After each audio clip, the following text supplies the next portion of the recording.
How's everybody doing? Hope y'all are back with me. See how many of you's back here. We've got 7 back. Hope some more is coming in. I've got all this stuff working here, so I'm not going to drag up a lot of time and get moving here. Oh, chili cheese Fritos. Oh, okay. Sounds good. I thought you were talking about a chili cheeseburger, and then I was going to have one. So, hey, let's, I guess the first thing I got to do this, just y'all know how it works. I got to do it. So let's bump.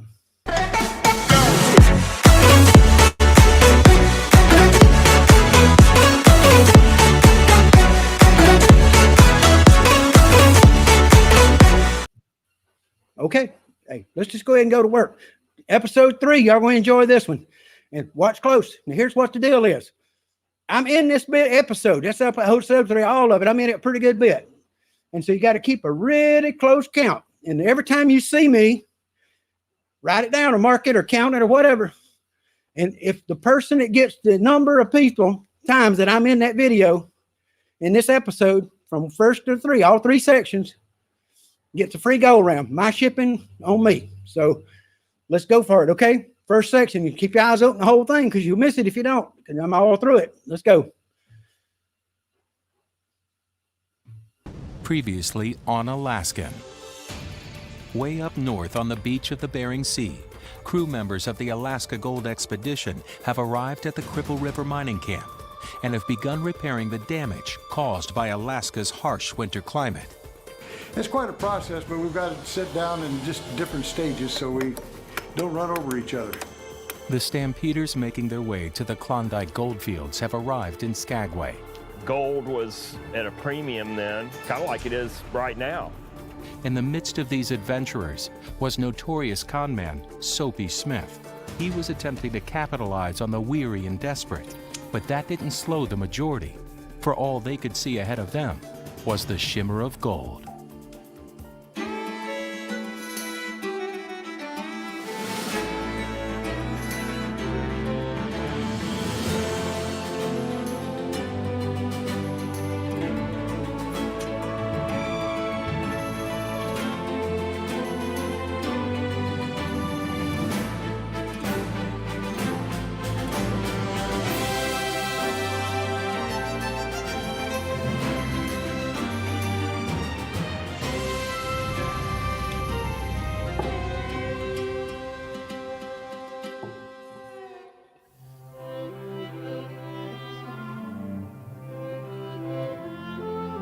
From 1897 to 98, over 60,000 people arrived in Skagway in an attempt to get across the border and get into the Yukon.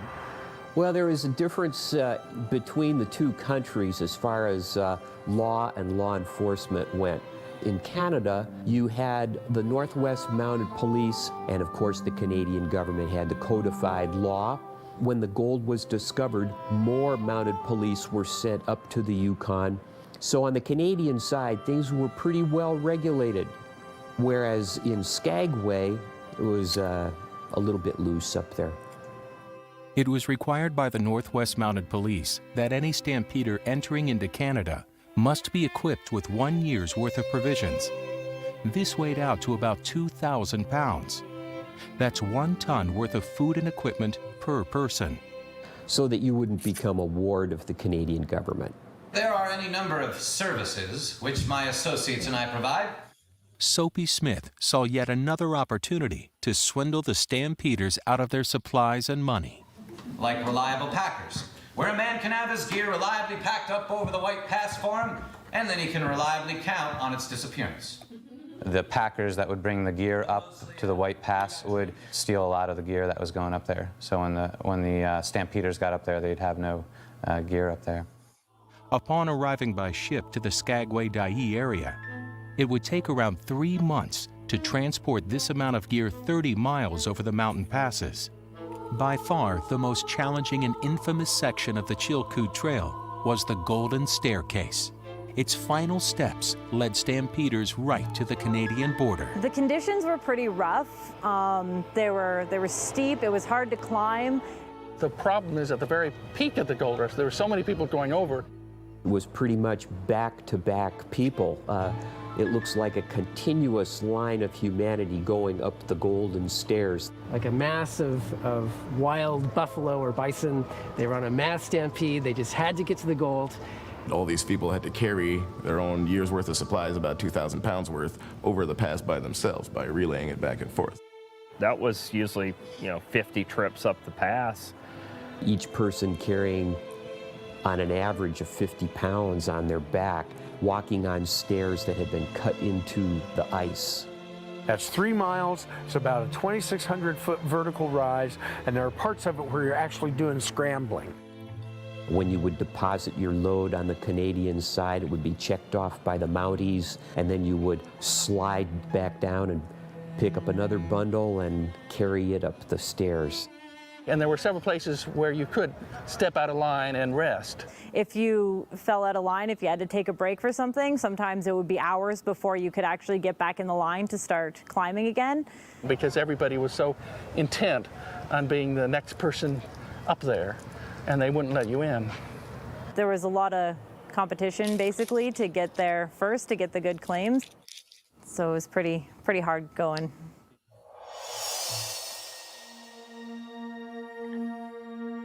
The same spirit of discovery that was present within all the stampeders is alive today as the crew of the Alaska Gold Expedition continue to prepare the Cripple River mining camp for a summer of gold. The barge, which contains all the provisions and equipment to successfully open the mining camp, is within sight off the coast of Nome.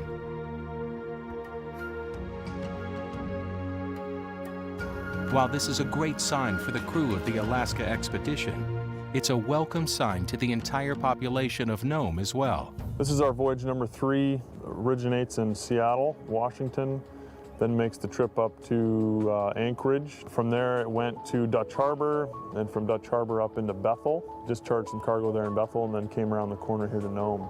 This year the barge was actually on time, maybe even a little bit early. We never know what to expect as far as that goes because there's ice out there that sometimes takes until mid-June to break up. Oftentimes there's sea ice between Bethel and up into Norton Sound here to get into Nome. We have fleet of tugboats and fleet of barges, and just make the trip. We've got experienced captains and crews, and we do it as efficiently as we can.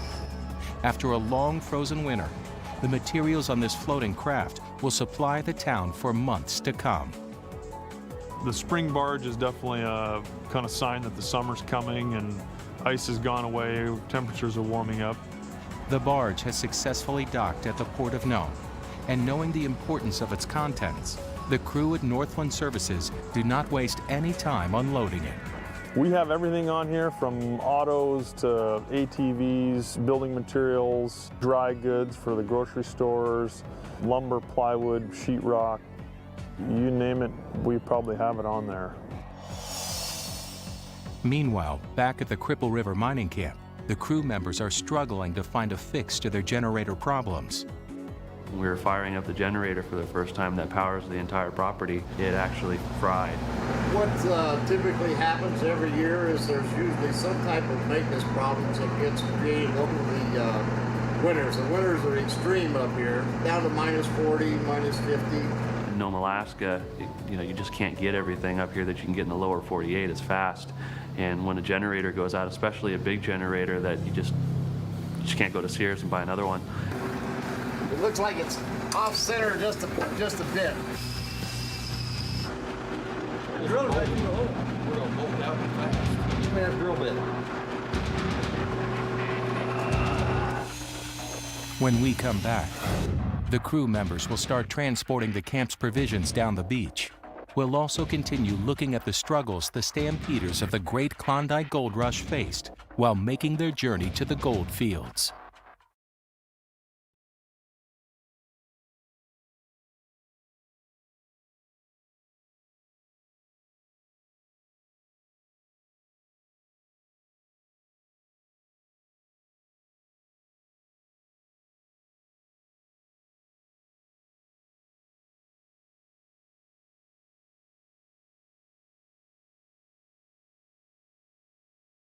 Well, that wasn't working too good. Y'all didn't hear me at all, did you? Hey, I had a purple lollipop. You can see it, but when I bring that green one out, well, y'all see what happens to the green lollipop. It kind of mostly vanishes there. Anyway, let's go ahead and watch another part of this. I'm not going to keep y'all waiting. I hope I got it fixed there, Lee.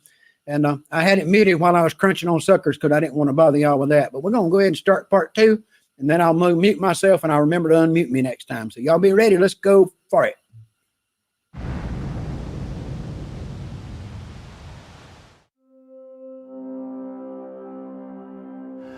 Get ready to go get her this morning and let the adventures begin, huh? Word was sent that the containers have been unloaded from the barge and are ready to be picked up. I just soon get the heck out of here and get back, because I've had some 12-hour days trying to get a container in here. When I get the load, that's when I got the problem, because it's pretty soft beach. That's when it becomes fun for them. Getting stuff 13 miles down the beach, especially when you got 20 or 30 or 40,000 pounds of cargo that you're trying to pull on a trailer, isn't particularly easy on a smooth beach. We come out here with about 12, 15 people. Each person has their own individual job. Mine is getting everything, all the supplies and logistics from town out here. We pull the containers out of Northland, pull them out here and unload them. And it's quite a deal. This is the moment Ralph Yeager has been waiting for. It's a chance to fire up the Foremost and get to work. She's a pretty old machine. I've made quite a few trips with the old Foremost. So far, over 300 miles running back and forth to Nome, hauling our supplies. As far as overall ordering for this year, it was a little bit heavier than usual because we had a pretty big increase in the number of participants that came up. But the main reason for making more loads is just breaking it down to make it so that the Foremost can pull without getting stuck.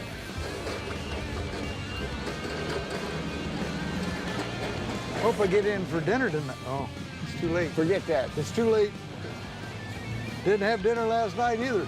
So it's 11 o'clock. That's all right. We'll make it. We'll get in by dark. It's about a 1970, in the 70s model year, and we're still keeping it together and still making her work. She's been a pretty old faithful machine for out here. Ralph Yeager has arrived back at Cripple River with the first container, and everyone who's still at the main camp stops what they're doing to help unload. When the containers get here, they're plumb full of stuff. I mean, there's stacked from floor to ceiling, all the way from front to back, and I mean, that's our whole season worth of things. When it gets here, we got a team of just about anybody that sees that thing pull up comes down there to give us a hand to unload it. We got parts and pieces for every department in camp.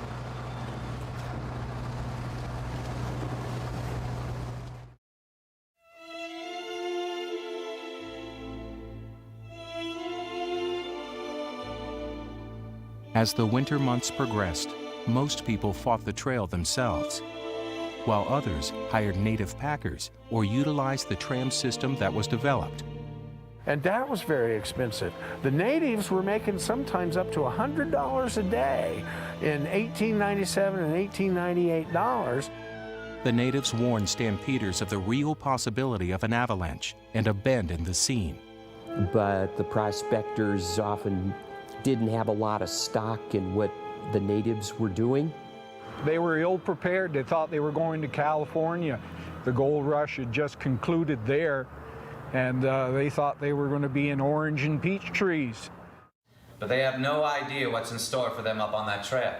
Dawson City is 500 miles away, and along that trail the snow is sometimes 20 feet deep. Winds howling 50 miles an hour, temperatures down to 70 below. The stampeders, stricken with gold fever, did not listen and continued packing their goods over the pass. 61 people lost their lives at that point. Most of them that got to the top of the Chilkoot Pass suddenly realized they had another 500 miles of wilderness. When we come back, we'll see how the possibility of a railroad changed the game in Skagway, ending the tenure of its most recognized villain.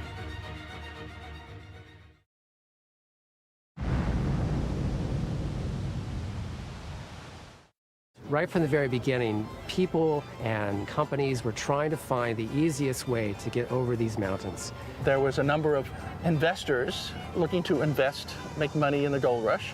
They sent a team to Skagway to see about the possibilities of building a railroad. And the whole idea was to get people and their supplies over these mountains as quickly and efficiently and as cheaply as they possibly could. The announcement of a railroad being constructed from Skagway to Whitehorse promised to open several doors, while closing a few in its wake. Soapy Smith and his gang basically ran Skagway. They had the deputy marshal on the payroll, so the law enforcement that existed turned a blind eye to what was going on. Basically, Soapy controlled anything going in and out of Skagway. When the railroad came in, that was going to be the new thing, and they wanted to get Soapy out of control so that they can have control of that. About 500 Skagway citizens, including the legendary Frank Reed, met up to conspire against Soapy's control. They're in the middle of another one of their meetings. They're trying to decide what to do about me. Decide. Hell, they're armed to the teeth. I think they've already decided. Well, you know what? I decide. And I've decided to put a stop to their whining and their sniveling and their damn secret meeting. So there were some folks in Skagway who took exception to the way Soapy was controlling the town. Basically, they wanted to get rid of Soapy, so they were holding a meeting to gather a mass down at the wharf and for support to get rid of Soapy. Frank Reed thinks he can take this town from me. Not while I live. Jefferson Wiggle! So Soapy actually went down to talk them out of ganging up on him. He came down to the front of the wharf with his rifle. Tried to stop the meeting. Someone got in his way at the wharf and he pushed them off the dock. Frank Reed pulled his pistol. Soapy got off a shot. And Soapy fired. Frank fired. Wounded Frank Reed, and 12 days later, Reed was dead. Soapy was shot through the heart. Soapy had only been here for, 8 months before he met his demise. Wasn't even here a year, you know? And yet he has just this huge reputation. So that was the shootout that ended Soapy's life and also ended his gang's life. In a single fateful night, Skagway was rid of Soapy Smith's lawless reign. Problem solved.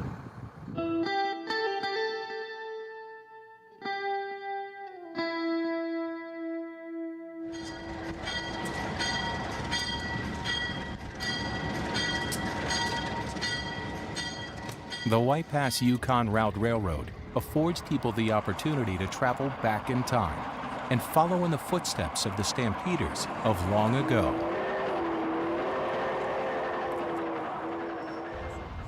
The railroad was completed in 1899, so the majority of people who were heading into the Yukon for the Klondike Gold Rush were not able to take advantage of the White Pass and Yukon route.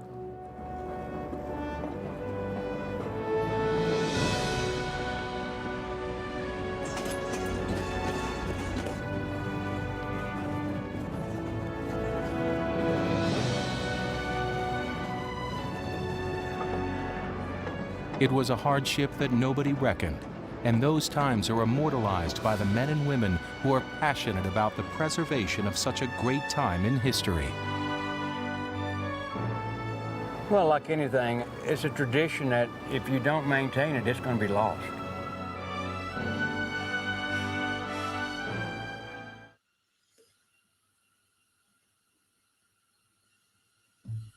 Well, hey, how's that going, guys? What are y'all thinking so far there? They've got the camp. They started unloading all the stuff out of them boxes, and well, you're learning a little bit of history about Skagway and what them people many, many years ago, 120 years ago, I guess it is now. Can you imagine carrying your stuff over that hill the way they did? My gracious, that was work, guys. I mean, good gracious. If you got any questions along the way, now make sure you put them in the thing, because like I say, 14 summers, I've seen a lot of it. And I've seen a little bit of what's going on there. So, let me know. So, if you got a question about things, and hey, let's go ahead and watch the last part of it, and then we'll open up the chatter deal there and let everybody get together and do a little chat that wants to get in on that. So, hey, Megan, I'm good to see you there. Hey, hope you're enjoying it. And this is when you get to start watching right now. This section right here is the one that you're going to have to start counting. Because I promise you, you're about to see something you're going to need to get. You may need more fingers, guys. Okay? Try it out. Opportunity to travel back in time and follow in the footsteps of the stampeders of long ago.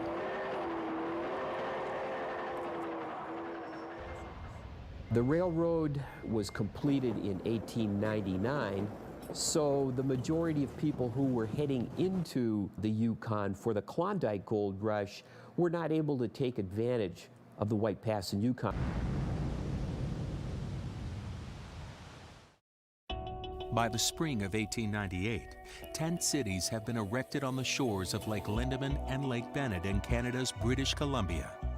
The stampeders of the Klondike will continue facing a long road of challenges standing between them and their dreams for riches.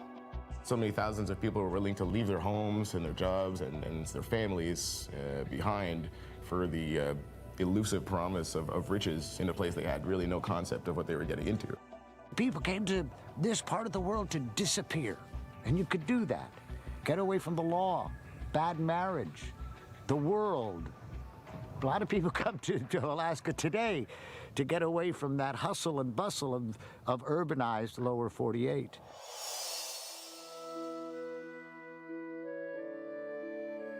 Meanwhile, up in Nome, Alaska, Cripple River's outer camps are beginning to show signs of life.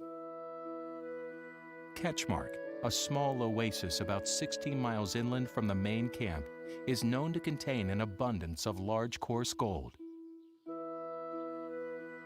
Spike Littlejohn is the caretaker of this camp, and his passion for adventure and discovery is apparent to all that cross his path. I'm from South Carolina. I've been coming to Cripple River since 1999. Used to be the plumber in camp, and now I got the greatest job in the world. I'm the caretaker at Ketchmark.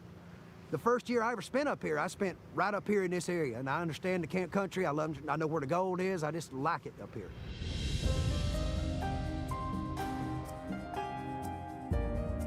It's mostly high banker camp and panning and that kind of thing. It's a little different than the other camps in that way, but we got chunky gold, nice gold up here, so people enjoy getting up here and finding it. Spike is working tirelessly to ensure the most successful summer possible to all of Ketchmark's future prospectors. My whole purpose is to take those participants down the hill and put them in gold and make them happy. And I spend a lot of time prospecting, but I'm just looking for new spots to put those folks in, so that's kind of the way we do it.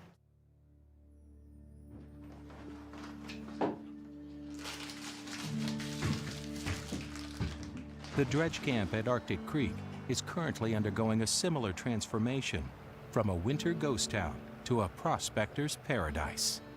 Arctic Creek's a real special place. It's real peaceful, a lot of wildlife. It's just a great place to be. I try to stay out here in the sticks as much as possible. Some of the participants' trips to Nome can be as short as 1 week. To ensure they are able to make the best use of their time, Toby Curry, caretaker at Arctic Creek, is actively seeking the best possible pay streaks for the placement of future dredgers. Well, this year we're running a participant-based camp. Everything is orientated towards educating the participants and giving them the knowledge and all the safety tips they need to get themselves some good gold. We've kind of changed the angle a little bit to focus more on the participants and keeping them happy and making sure they're getting really good gold. Back at the main camp, the first container has been unloaded and Ralph has set out for a second load. This one is quickly proving to be a little more difficult than the first. There are times when I do get stuck where I can't dig it out. You have to bring out the backhoe, hopefully be able to drag me up on some hard ground. Everything changes on that beach from day to day. Every time the tide goes in and out, sometimes it'll bring wood in, sometimes it don't. You never know what it's going to bring in every time the tide goes in and out here. A light load's not too bad, but it's a tough job for that old foremost. It's got a little bitty engine in it. Digging that thing out is more than just getting a number 2 shovel. We had to get out there with some heavy equipment. After a few hours, they were able to get it out and get it into camp.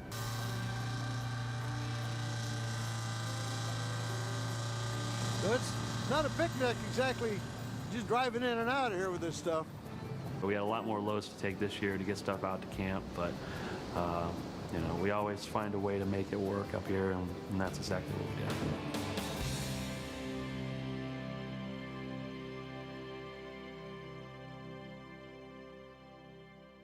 Still to come on Alaskan.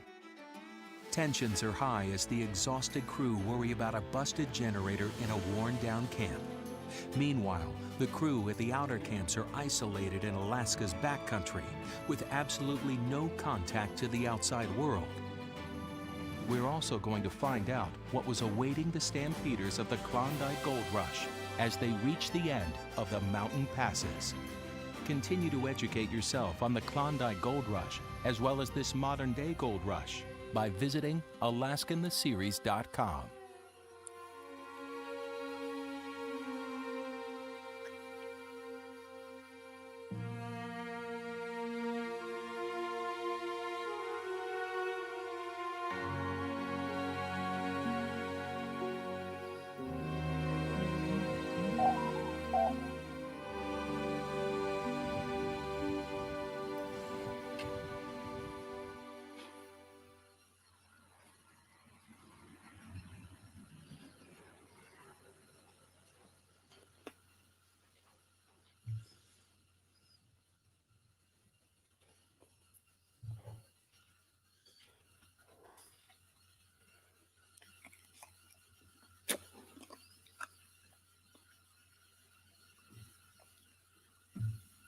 Okay, guys, tell me what you think.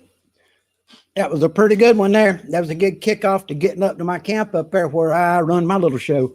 So, hey, y'all going to get to come and check out the show with me and hang out and see what that's like in the future here, because we're going to be doing more in my camp.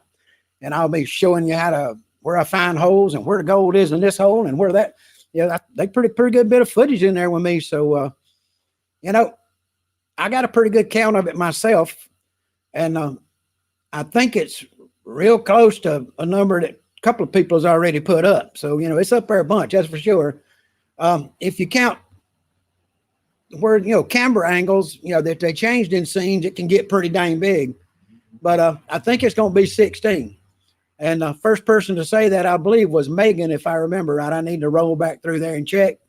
So, and her birthday's coming up. So, guys, guess what?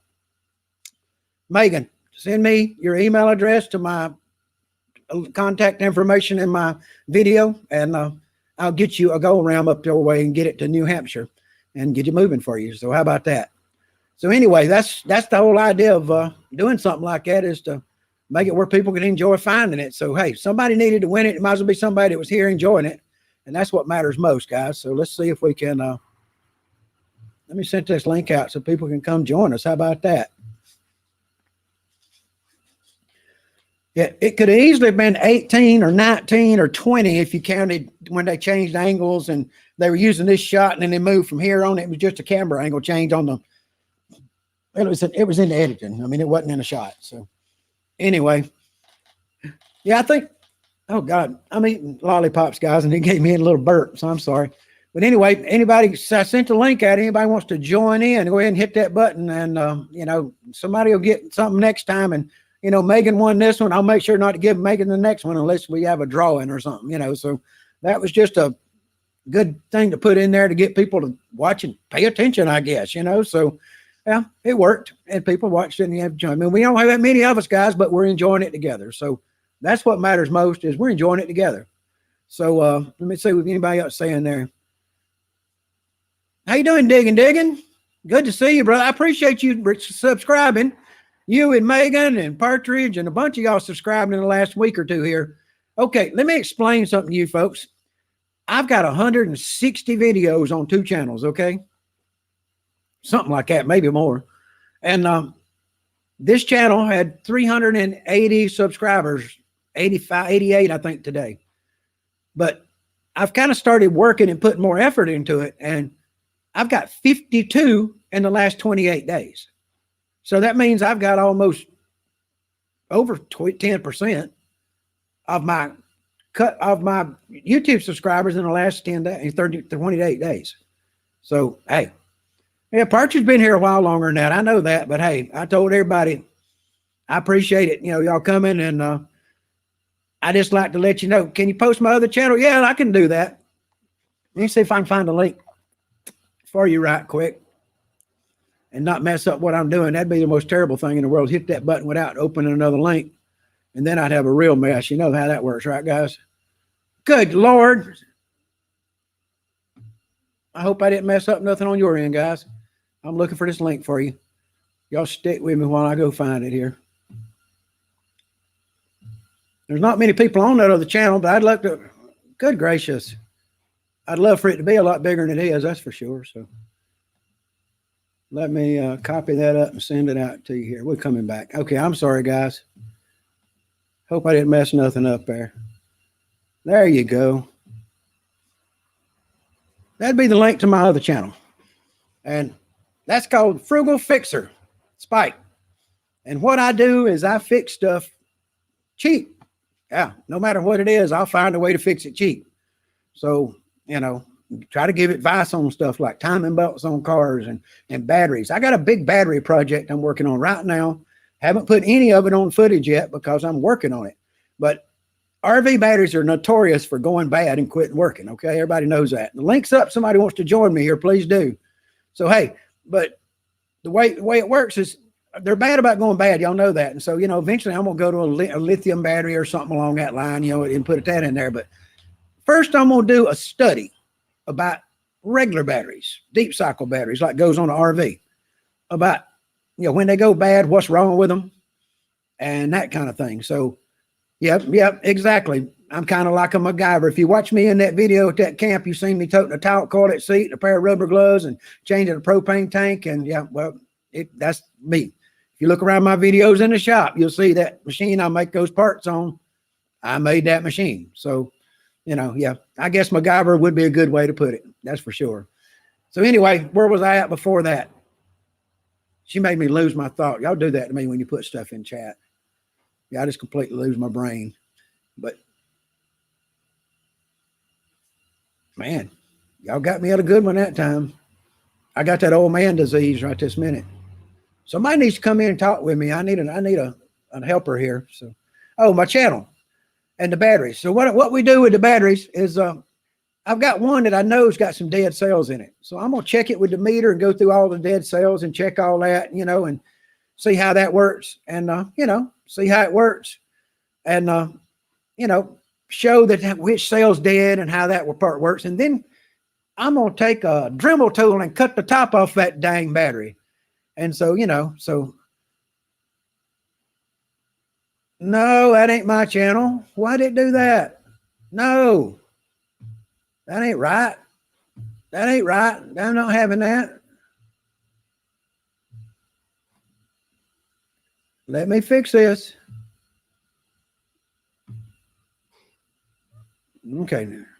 Yeah, I don't be subscribing to the Premier Guitar. They'll drive you crazy when their music comes on. It's worse than what I got. Okay.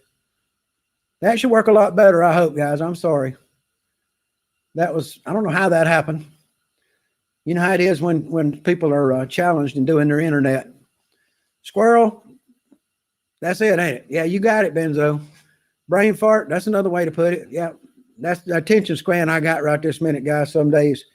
Now, you know, that wasn't that bad till I had that spinal fluid leak last April. And now my ears ring all the time and all that. Did I get the right channel now, Heavy Metal? You see my guitars and all that stuff in that channel. So, yeah, y'all come on over there. I do a lot of stuff over there. It doesn't have a lot of channels people watch it, but, you know, it's kind of fun, you know. Y'all ready? I'm going to share something. I'm going to pull something up and share something with you here. Y'all going to get a kick out of this one. Let's see if I can go find it real quick. I got it in this file here, and it shouldn't be messing up anything while I'm doing it. And,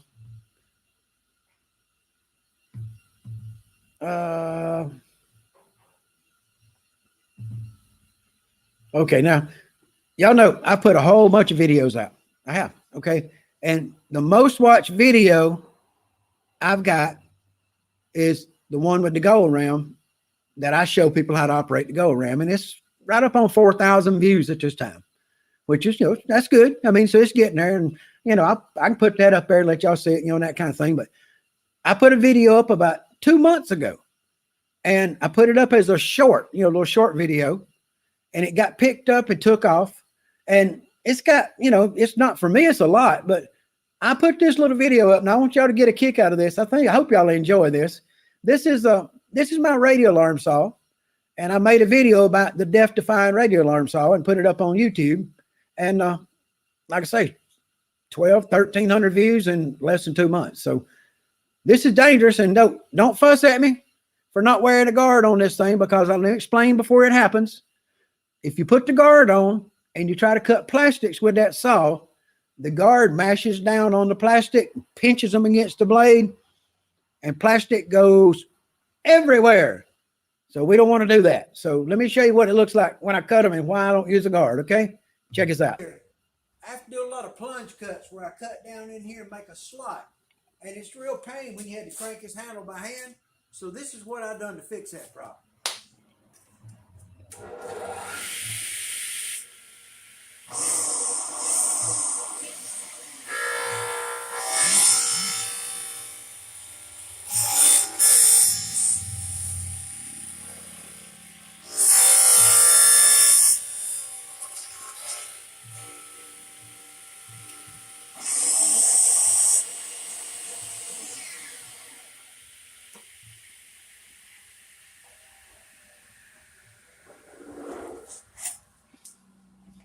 And that's the way I get those slots on there, just like that. Okay, y'all see that? I put that video up. Yep, sweet tooth. Yep, you got it. When I sit and do these, I pop one after another, guys. I go through a sack of them. I hadn't had dinner yet. My wife didn't have dinner ready when I come out, and so I come out here with a sack of Tootsie Rolls, Tootsie Pops, and there ain't that many left. Anyway, so that's the saw I put up in the video, and yeah, the video has exactly, no doubt, it has it's blown up 1,200 views or something like that in the grand total of 2 months, which is, like I say, for me, pretty good. Now the high banker video I put up last week kind of took off, and my new electric high banker, yeah, that kind of took off. So I've been real fond of that, the way that's taken off and working. So oh me. Let me show you what's somebody's coming in. Let me see who that is. Let me get some stuff out of my way. I got stuff in the way clogging my screen, okay? And hey, there's check that out. Hey Megan. I figured it out. You figured it out. There you go. Yeah, you a big winner tonight. I am. Hey, say hi to Jeremy Partridge. Good to see you, brother. Good to see you. He's camera shy. Is he camera shy? Oh, okay. He's camera shy. Yeah, you can sneak him in. He won't never know the difference. Yeah. That's right. Well, how many licks spike to the center of a Tootsie Pop? Not many, brother. I'd usually just crunch them suckers. I got real strong teeth, and I'll put one in and get a little flavor off of it, and then I start breaking it up and getting all the flavor out of it. And there you go. Look at this one already.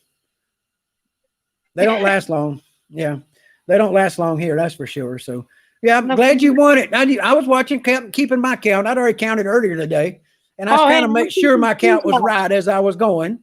And then I said, it's going to get them if they don't watch to the very end, because me and Skippy's playing, and they got to see that. So, oh, that's too funny. See, I see what you mean with the camera. You get dizzy with this thing. Yeah, well. If you try to look at the chat and then look at the camera and then look at everybody else, it's really bad. Okay. So, yeah. My main camera, somehow the driver or something went crazy. I tried using a second camera, for another angle, and it messed up my main camera driver. And so I can't use it. So I'm having to use the camera on the laptop instead of my normal camera. So, and this is the river at Cripple River. This is right out my front door when I was in Cripple River for about 9 weeks every year. I'd spend looking out that front door, and that was when we washed dishes, that was the view. That's amazing. Hey, hold on. I got somebody come to see us here. Check us out. The ugly prospector. Holy moly. You said it, I didn't. How we doing, Spike? I'm good, brother. I'll turn mine on. I'm really good. Yeah. So Megan, what were you saying before I done that? I'm sorry. Oh, nothing. I was laughing. Oh, When we okay. saw the Cripple Creek or the Cripple River, Yeah. I was thinking of the Cripple Creek song. Oh, yeah, yeah. Up on Cripple Creek. Yeah. That one. Yeah, I know one you're talking about. Well, I somebody's think got I us an don't know echo who's going making it. bad. I think Ugly Prospector, I think you got us a bad echo. You using earbuds or you got speakers going? No, I was a speaker. He dropped out on us. He dropped out on us. I didn't kick him out. I didn't do that. He got scared, ran away. I scared him. Yeah. Come Don't on, cross the closer. stream. Benzo said don't cross the streams. Okay. Yeah. So I guess he's got a point there, don't cross the stream. So, okay. Lee's asking the new tubby banker on the 1-inch 2-stroke. Lee, I am very sure that it would. And turn the volume down on your. Turn your volume down on one of your devices. It's not on mine. Is mic sound good? My volume level good, guys? I think it was because we had both ours going. Told them lean in. Oh, that's what happened. Oh, okay. There we go. Now, okay, that'll work better. Put y'all both in that way. It's a lot better. So there you go. Thank you. Now you can see us both. Yeah, there you go. That worked better. We don't get all that volume. Boom, boom, boom. Yeah. Right. But hey, guys, I appreciate y'all joining me. I mean, this is just something on a whim. I was in this thing years ago, and it's just been sitting on a shelf. Nobody gets to see it. And I said, why not share it with people, and maybe they'll enjoy it, as much as I enjoy being there. It's bringing back a lot of memories that some of them, when I first sat down and break these things up in parts, are a little rough on me, I have to tell you, because I hadn't been there in, like 7 years now since they closed her up. So it's really interesting. Man. It's unbelievable what they went through back then, but then just even what you guys did just to do the same thing, and even with all the injuries. Well, we had equipment to do it with. We didn't have to do it with mules and on our back. Right. And I got to get on a plane in Greenville, Spartanburg, and land in Nome in the morning at 6 o'clock. So it wasn't bad for me. It was just 18 hours of flying. So I had a cousin that went to Nome just to go fishing. He was supposed to be there a month. He ended up staying 6 months because one of the what do you call it? Where the ropes hook onto the boat, the fishing boat. A trawler, or whatever, yeah. Yep. It ripped off and almost ripped his leg and his foot off. Oh, so Lord. He couldn't fly because of the titanium rods all hanging out of his leg and his foot. So he was going to say he won't go back to Alaska. Yeah, that'd keep me out of there too. I had Lee ask a question over here in the chat. Let me get to it right quick. And that new high banker I'm coming out with, it mounts on the tub. And he asked about it. And what it is he asked if you could run it on a 1-inch gas pump. And I don't see any reason that it wouldn't be plenty of water to run that thing, the way that spray bar is set up. And the thing, that machine, people, I want y'all to understand that machine is made, you can get it with a gas spray bar to hook a gas pump to it, and you can shovel 3 or 4 shovels a minute into it. Or you can put a electric pump on it, 2,000 or 20 or 3,700, and you can shovel 2 shovels or shovel and a half a minute.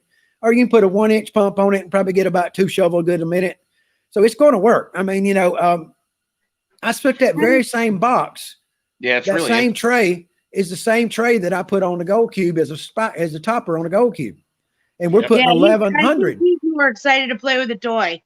we put 1,100 gallons of water to it on the gold cube, and then we put 3,700 gallons on my high banker today on that electric one, and then we put a gas pump with wide open pump. So that box doesn't care how much water you're getting. It's got those super deep riffles, and it does what it's supposed to. So it's made to be aggressive for a reason. I got one leaving here. It's out in the shop. I'm finishing it up. It'll be leaving Monday, and it's going to Dan Hurd's, and that ought to help get it out in front of a lot of people. So I'm sending him one of the electric bottles so they can put it in the forest up there and mount it on a tub. And I'm doing them at $325, and you mount it on your own tub. You bring your own pump and battery. So if you want the 1-inch gas pump, use that, so you can do that. Sure. It's probably the lightest way to go would be a gas pump and a little gas can, 1-inch little hose and hook it up and go. So cheap too. Oh yeah. Well, $325 is a heck of a deal. I do it for $375 if you want the spray bar that has the high banker spray bar to hook the gas pump to it. Right. And if you want the heavier plastic, that's 1/8 inch plastic. If you want 3/16 plastic, which is not really called for. I mean, most people don't need it, but if you want the heavier plastic just because you want it, it's $75 extra to have the trays made out of that, do it that way. So, it gives options. So, it's a $400 machine if you get it with 3/16 plastic. So, it's 325. So you have there, what you got going on out there is really, really interesting. The whole heating process and all that it's really interesting. We've been trying to make up on your videos, starting to catch up on them. I mean, well, I appreciate it. Hey, do me a favor, make a comment on them and thumb them up and stuff if you would. I do try to do it. I watch on TV a lot, so I end up having to go back the second time and comment later. Yeah, I know that the TV messes that up, doesn't it? Yeah. Well, you have to go back. I like watching it in the big screen because you can see everything. Yeah, well, it don't help when you're ugly and old like me, but I mean, whatever. But. He doesn't call himself the ugly prospector for nothing. Yeah, well, I mean, I didn't make that claim. I won't do that. So, but yeah. No, he does that enough himself. Yeah. But yeah, guys, I just had a lot of fun with it. And, I started the business. I was selling California sluice box stuff for years on eBay. And I had a pretty good thing going. I would go to Alaska. I'd show it to people and I'd write them an order up there, send it in and he'd ship it to them. So I was selling stuff while I was in Alaska on the trip. And I'd done that for years, and it worked out great. And then he got sick and got where he couldn't work and closed down and sold his molds. And his molds ended up after 2 or 3 hand changes of hands, they ended up at Geo Sluice. Yeah. So that was the original equipment that I used to sell. But when he got sick and quit working, I decided, well, I'm pretty handy. Why don't I do something? So I built that machine. Well, I made a really bad machine. Go back about 2.5 years and you'll see I made some really bad messes. And then I started figuring it out, and I made a better machine that you pull the handle down on it like this, to pull the mold, that tells the plastic down on the mold. Yeah. And then I put air cylinders on the side to raise it up and down. And then I started building a new one, and I built the new machine. So they wanted $13,400 for that machine. I wondered. We were talking about that, and I'm like, I wonder what it costs to get set up with even just one. Well, the thing is, the $13,400 that didn't have it shipped from California here, and I'm in South Carolina, so yeah, it was going to be almost 15 grand, and there's no way to make enough profit to pay those payments, in the gold prospect and stuff, because there's just not much markup in plastics. Okay, people want it cheap as they can get it. I mean, gold ram's $39, and that's shipped. I mean, that's cheap enough. I hope. It ain't gonna get no cheaper. I mean, Amazon, that's what they are on Amazon. I ain't gonna make them no cheaper. On Amazon, they taking off right now, so I'm happy. I got to make another batch. I got to start another batch on Monday because I sold 2 today. So that's awesome. I'm pretty sure this will be the lightest piece of equipment that we have, and it's her first piece of equipment. So make sure to sign it for her because it's her first one. I'll have to find my gold or silver pen because nothing else will show up. It's black. So it all works. Yeah, but I'll get it out to you next week and early in the week. You just use my email address is in the description, I'm sure, down there. And if not, you're not in a big hurry. It's pretty cold out. I don't think you'll be going out. Stuff to play with. Yeah. Well, you can use it in a tub of water, but I'm not guaranteeing how good the results are because it really is made for running water. For sure. It can wait till spring though. Oh yeah. We don't mind putting it into the river the first day. We'll do a video on it. It'll be fun. Oh, yeah. One of my customers called me early in the week. And I guess y'all heard about the little girl getting her gold ram took away. Did y'all hear about that? Yeah, that's awesome. Yeah. She's 10 years old, special needs girl. Was in forest. And my kids are autistic. So that one, that story hit me. She's a Downs kid. It's really real high functioning, but Downs, and great kid. And they're coming up to our open house, and I got her a special pink gold pen with my name on it already. So that's awesome. They're coming up, and she was down in the creek. She had it in her hands, using it like a pan and putting it in the water. And she didn't dunk it in the water and lay it down and put a rock on it, which you can do, but that's illegal. And if it's sluice is illegal, it's illegal to put it in the creek, put a rock on it. Okay. That makes sense, right? And he knows that. And so they weren't using it that way. They were using it the way you're supposed to use it. In the creek with your hands, because like I say, once you anchor it in the creek and put a rock, it becomes a sluice. It's only 5 inches wide, but it's a sluice, and it works perfect for that. So if you're able to do it, it's a great carrot to wood sluice. I was wondering, it works perfect for that. And to carry it, you just slide it down the shovel handle to carry it. right Yeah. through the That's handles, awesome. right through the holes on the end, and it slides right down the handles to carry it. So we're very lucky in New Hampshire. It's not like real limited on what we can Yeah. do other than Yeah. certain spots. White Mountain National Forest, you have to have a permit. Right. Dredging, you got to have a permit. But other than that, I mean, you can pretty much hit all the rivers around here. Right. Well, in the national forest here, you can go into ranger station, get a permit for an area, and you can pan that area, hands and pans, they call it.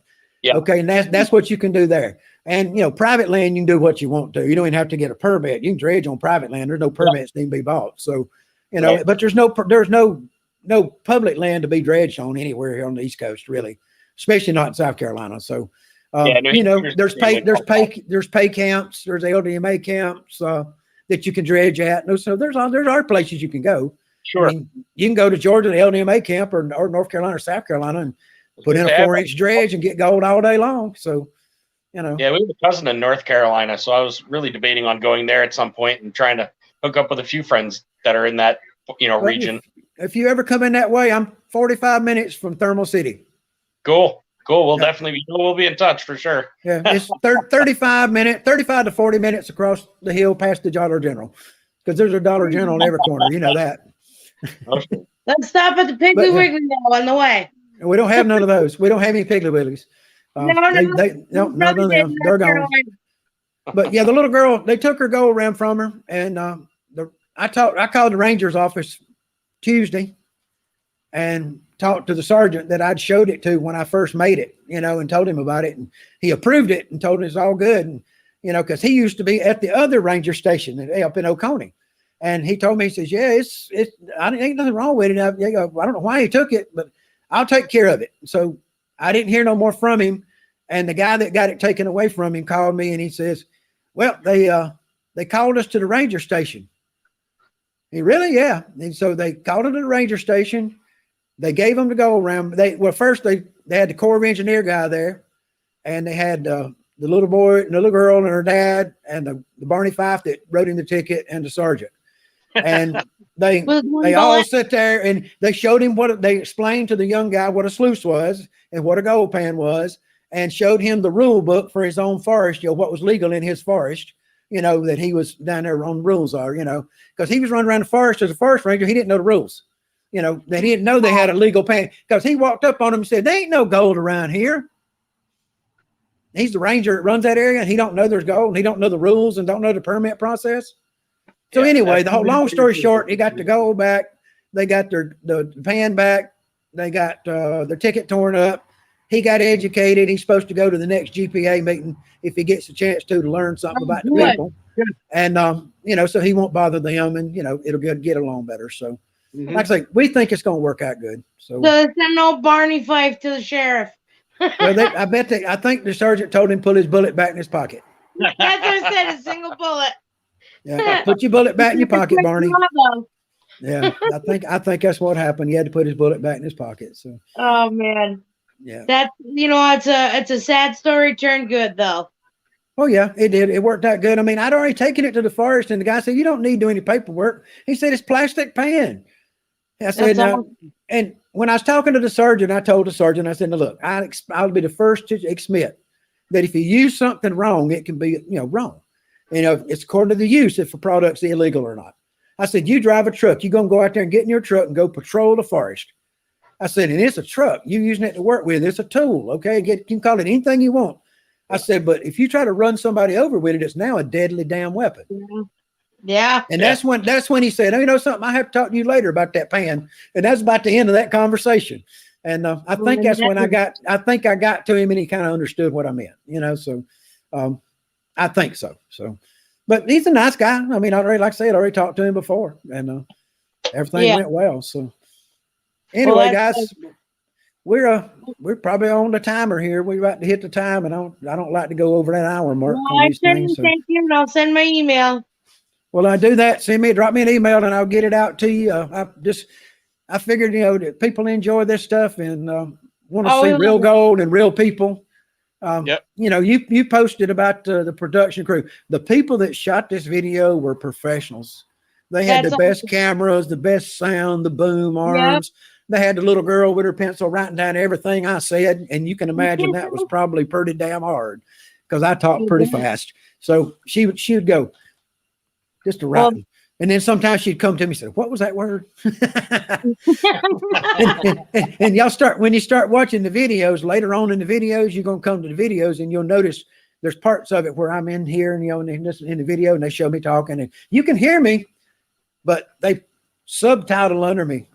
It's not the subtitle that eBay puts or YouTube or whatever puts on. It's the one they put on because they said these people ain't gonna understand this shit, so they put that on there. Yeah, that's what it was like when I lived in Florida for 6 months. When I went down there, they started calling me a Yankee, and I'm like, I'm not a Yankees fan. I'm a Red Sox fan. You know, calling me a Yankee. Yeah. I moved to California, and I pulled up to the drive-through window. I pushed the button and I gave them my order and I pulled up to the window. And when I pulled up to the window to pay for my food, there was 4 little girls hanging out the window and going, where are you from? I'll have to say it was funny if nothing else, guys. So there you go. It's the accent. Yeah, it was funny. Hey, Megan, thanks for joining me. I'm glad you got to win you the prize there. And, somebody needed to win it. It'll go to a good cause, and y'all can make some good use out of it. Make a video about it. We'll make some good videos. Like I said, with my kids being autistic, this is stuff they like doing. Anybody can do this thing. Let the water do the work. Okay. You watch my videos. Yeah. I got my new video. My friend's coming to start working on that, and real soon, next few days. She had a tooth problem, so we didn't get to work on it this week. So when we're going to get that done next time the weather gets good, we're going to get that video remade. And she's a lot prettier than I am. So we need to put somebody in there good looking. So I've done 2 videos of that thing, Sheen. Okay. There's one of them got me in it. And the other one's got Justin, my buddy. And if y'all know Justin, he ain't no prettier than I am. So, we need to get better talent. That's for sure. So, hey guys, thank you everybody for dropping in and enjoy making. You enjoy it. I hope you enjoy it. Okay. Later on. Thanks for having us, man. We'll do a video for sure. Okay. Okay, folks, we're going to shut this thing down and just wanted to let you know that, hey, it's what it is. We're going to have a little fun with it and do what we can. And hey, the only one way to end this thing up, and hey, if you're going to talk about a gold ram and you're going to have a gold ram, you might as well watch that gold ram, A shovel full of gold. We're going to put 5 little chunks of lead in on top. We're going to run a cycle, see how long it takes, and see if we still got lead when we get done. So I'm going to get the gravel now. Tom's helping video for me, and let's see if we can get this done and see what it looks like.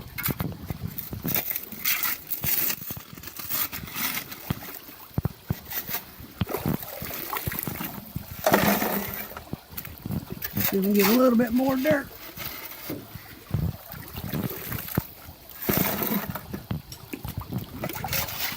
A little bit more.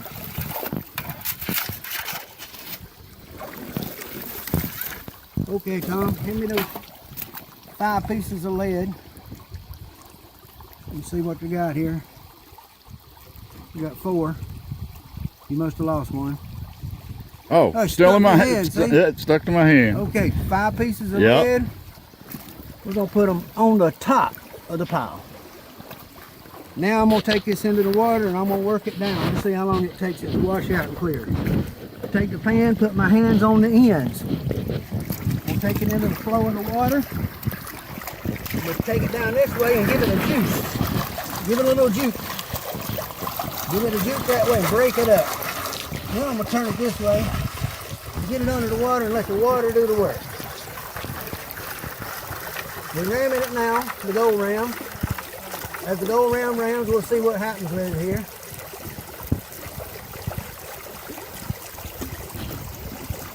Okay, I'm going to bring it on up.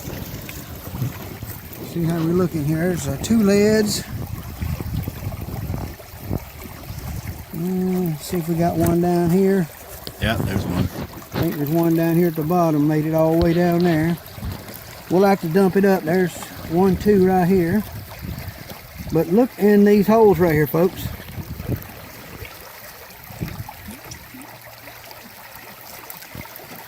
Now, we're going to do a quick little cleanup. There's another one of the leads right there. So we're going to do a quick cleanup. This is the way you clean this doodad up. I got this fancy bottle that I found, but you just take it and lay it into a bucket.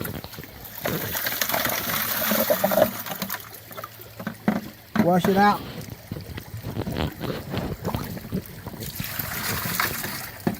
It's all cleared out, ready for another run.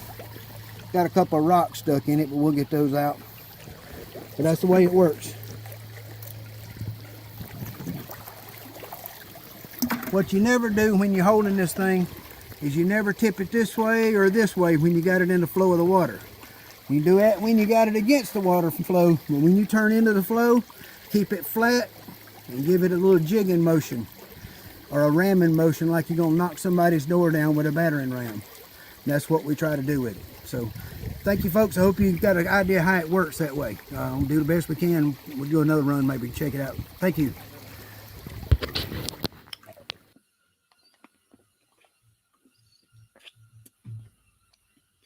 Digging. It'll catch fly poop, brother. No doubt. It'll catch fly poop. You ain't got to worry about that one. So, yeah, y'all, another one's going through the ringer here, isn't it? They don't last long, I promise you. I told you it wasn't going to be long before that one got out of there. So anyway, that's kind of the way that thing works. And I'm learning to operate this little system here so I can figure out what's here to show people and stuff. And I wonder what happens if I do that. I wonder. Hey, look at that. Open house. Got my announcement for open house up on the screen. Look at that. Cool. Let everybody know about the open house coming up next Sunday. Sunday is what the old man said, right? Y'all remember that? Y'all don't know me. Y'all had to listen to that. Oh, me? Get that out of the way. Okay. Anyway, if you got fly poop, it'll catch it. I said, oh, sure, I'll sell them, dude. I got plenty of them. Amazon, contact me direct. spikesprospecting@gmail.com. Got that? spikesprospecting@gmail.com. That'll get you. Drop me a line, or Amazon or Etsy or eBay or Marketplace. I try to sell them everywhere. Amazon sales are going good and they ship free. That's the good thing about those. So they do all ship free. So that works. So anyway, guys, I'm going to go ahead and get on out of here. It's been one of them weeks and got everything done I wanted to get done. And tomorrow's going to be a little work day and Sunday a rest day and Monday's go wide open and get orders out day. So, hey, everybody be good. I want to thank you. Let me say, whoa. Anybody that's anywhere close is welcome to let me know they're coming and come. Just let me know you're coming so I can make sure you have enough food. I'll try to keep it up burgers and buns and whatever, in a cooler full of sodas maybe. I ain't putting no alcohol on Sunday. I don't do that.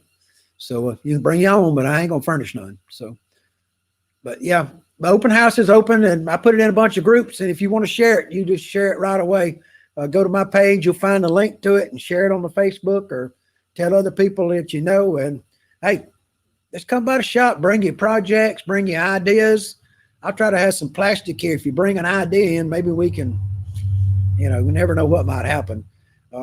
I got some plastic ready to run and we just might make might make parts while they're here, let people see how the machine runs.